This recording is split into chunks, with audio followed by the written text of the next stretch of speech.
everyone, it's Elena and welcome back to another episode on the Immigration People's YouTube channel. Today, let's talk money. Specifically, how much does it cost you to get your Singapore PR? Spoiler alert, it's more than just your $100 ICA application fee.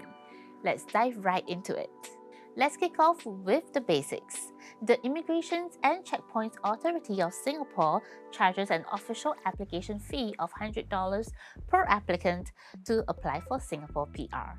And once you get your Singapore PR approved, you need to pay $20 for an entry permit and $10 for a re-entry permit fee for the next 5 years. This re-entry permit is to retain your status as a Singapore PR when you travel in and out of the country.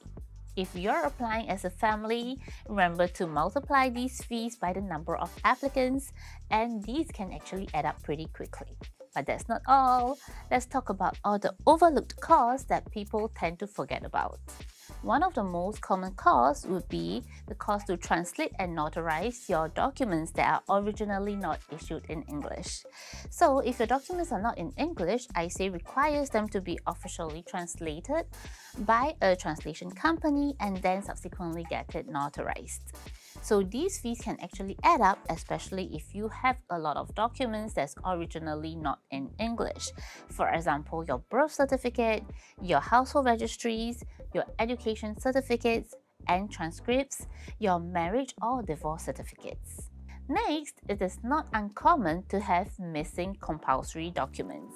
So some applicants may not be able to locate their birth certificates, their household registries, or even lost their education certificates along the way after they have traveled to many different countries or moved many different houses.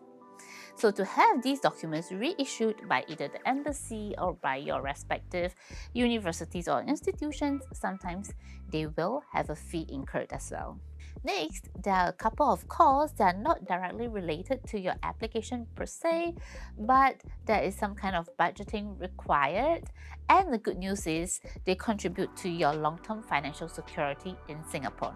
And you may have guessed it, one aspect is your insurance policies in Singapore for health coverage, hospitalization plans, personal accident, terminal illness, critical illness, etc. So this way, the Singapore government doesn't have to worry about you if anything were to happen, because healthcare costs can be rather expensive here in Singapore. The next aspect would be your investment or long-term savings plans. You can purchase them through banks or you can do it through, insurance companies as well. So this is to actually show the government that you have planned for the long term financially here in Singapore. You have started saving up for your retirement. You're not going to be a liability to the country even in an event you're not working. It is common for people, especially first-time applicants, to think that they can handle the applications by themselves, but find themselves getting rejected over and over again because they lack the know-how and experience. We have seen applicants getting rejected up to 7 times, 10 times when they apply on their own. So as you can imagine, all the costs mentioned earlier will rack up over time with all these multiple attempts. There are also people who choose to engage in small-time agencies or individual consultants to help with their applications. But most of the time, these agencies and individual consultants lack the expertise and experience to handle more complex cases. So you can imagine you can also get rejected multiple times because of the lack of experience and expertise.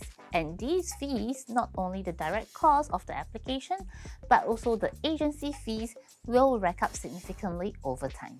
Hence, the actual cost for your PR application can actually go far beyond the basic application fee of $100.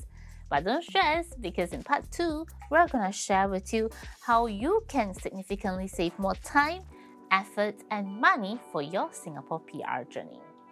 Don't forget to like, share, and subscribe, and I'll see you in the next episode. Bye!